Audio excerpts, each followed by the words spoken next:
आपण पाहत आहात वंदे मातरम न्यूज। मिरज शहर पोलिसांची मोठी कारवाई। पंढरपूर रोडवर अवैध पान मसाला, गुटखा, सुगंधित तंबाखू केली जप्त। 4 चाकी वाहनांसह 4,45,000 रुपयांचा मुद्देमाल जप्त।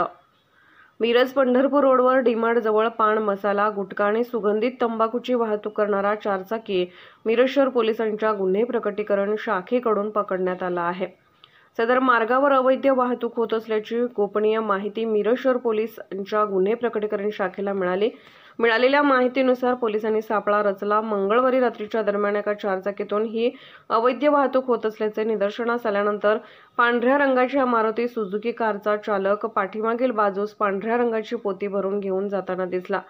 बातमीप्रमाणे संशय आल्याने त्या कारचा पाठलाग करून कार अडवून त्या कारची तपासणी केली असता कारच्या पाठीमागील हौदात व डिक्कीत ठेवलेल्या एकूण लहान मोठ्या 25 पोत्यांमध्ये प्रतिबंधित पान मसाला, गुटखा, सुगंधित तंबाखू असा एकूण 95,000 रुपये किमतीचा माल पकडला। तर त्यांच्या वाहतुकीसाठी वापरलेली Maruti Suzuki car number MH03BE 9668 असा एकूण 4,45,000 रुपये किमतीचा मुद्देमाल जप्त करून सदरचा मुद्देमाल घेऊन जाणारा कार चालक संभाजी मोहन दोडके वय 43 वर्ष, राहणार चिंचणी, वांगी, तालुका कडेगाव, जिल्हा सांगली याला ताब्यात घेतले आहे।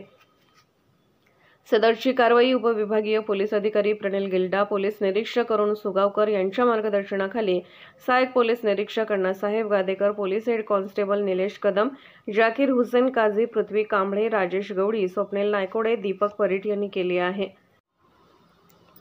अशाच ताज्या घडामोडी आणि बातमीसाठी वंदे मातरम न्यूज चॅनलला लाईक करा, शेअर करा आणि सबस्क्राईब करा।